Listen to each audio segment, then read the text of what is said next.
it's such a unique piece on the paper. It really kind of polarised people who read it.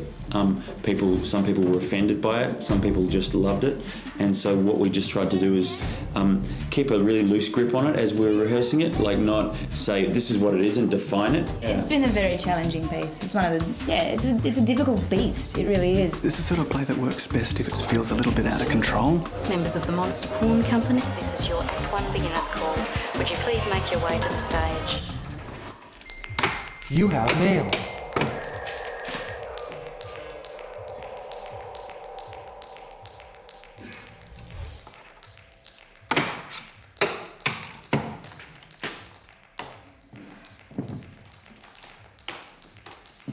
Okay, so how do we start this?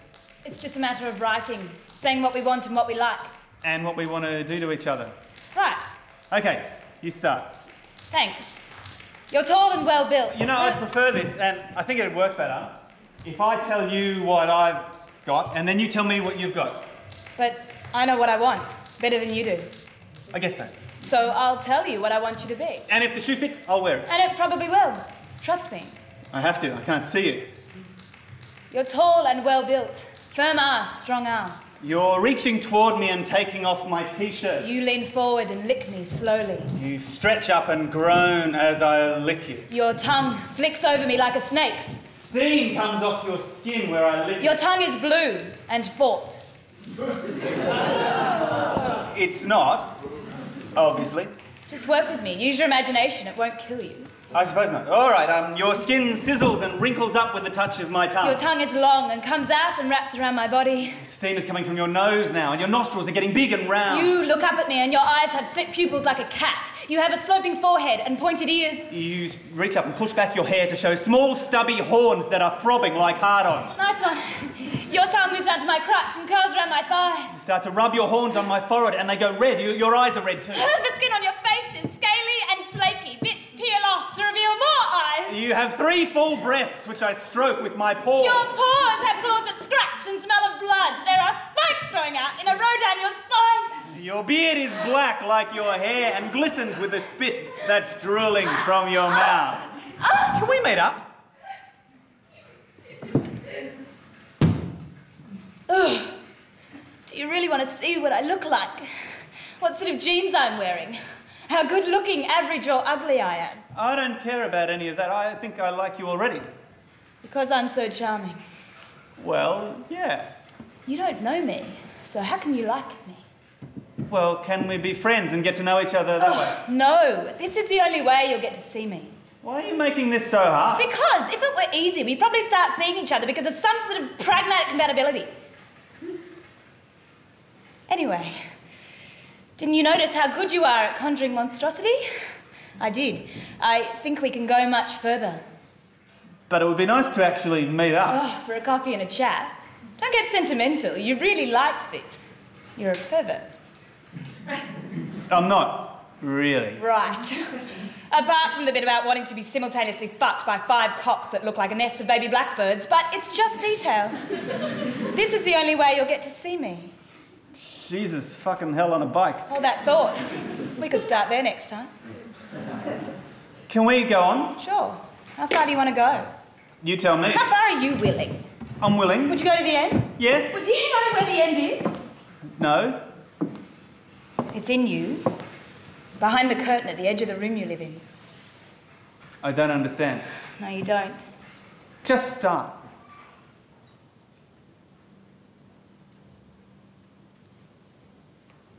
There's a room with a curtain. It's a heavy curtain, brown in colour, moving like there's a waiting madman behind it. Everything else in the room is black. You come into the room as a white mist, which hangs in the air, then forms into a ball with a face like a fetus. Your mouth opens and you taste the air. Some of your steam body drifts toward my mouth and over my lips. You breathe in the vapour. The rest of your body begins to take shape. 1,000 white tendrils float and drift outwards, sensing the room. As the vapour touches your lips, they part to show your teeth. Your tongue slowly runs over them, then brushes your purple lips, tasting my scent on them. Some of your tendrils drift toward my body, feeling their way like fingers as rows of small metallic barbs appear at their tips. You're on your back. Your cock starts to darken and harden. Small flashes come from your nipples. Your fetus face opens its lips. They're deep red and moist. You have double rows of teeth like needles and a green tongue lying behind them. You open your eyes. They're still cold. Your cock is hard now, covered in black scales, shiny like a snake. Your legs are slightly parted, thighs tense. You lean up toward me. The first tendril touches my arm and it stings and burrows in. Then another digs in on my thigh. More and more of them touch my body and shoot in, drawing your floating face and body closer.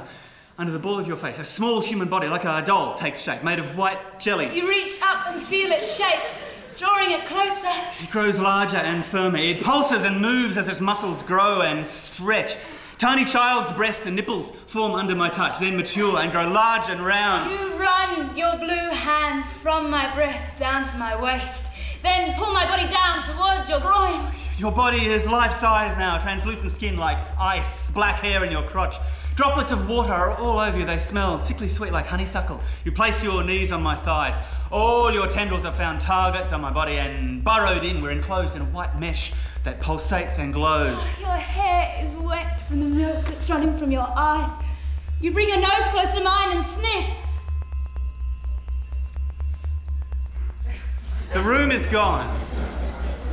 We're in the night. Stars flicker in darkness. We're among rocks and rock pools on a beach. Tiny orange crabs crawl over the rocks. You're no longer a blue man, you're a dog. Covered in yellow fur, your frame is hunched, your mouth is open, your teeth are hanging, drooling.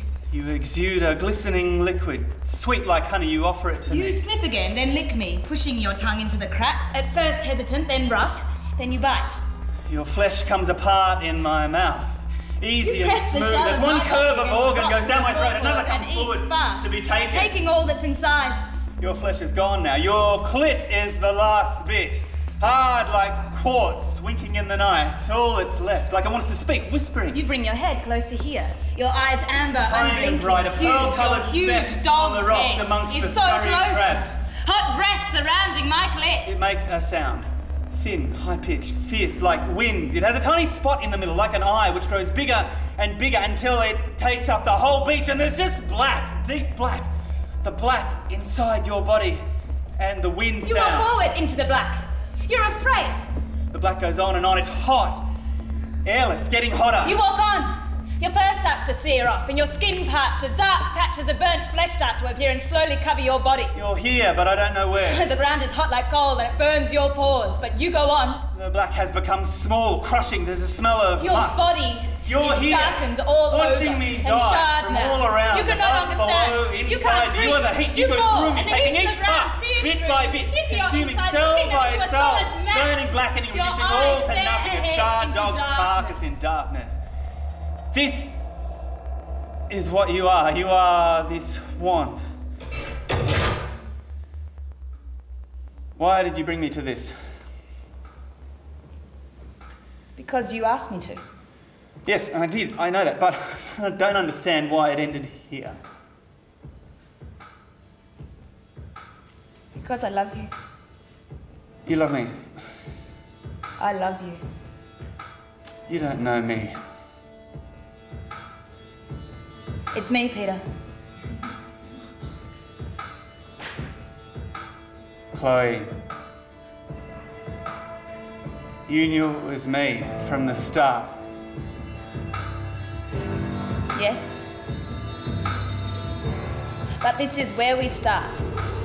If you want.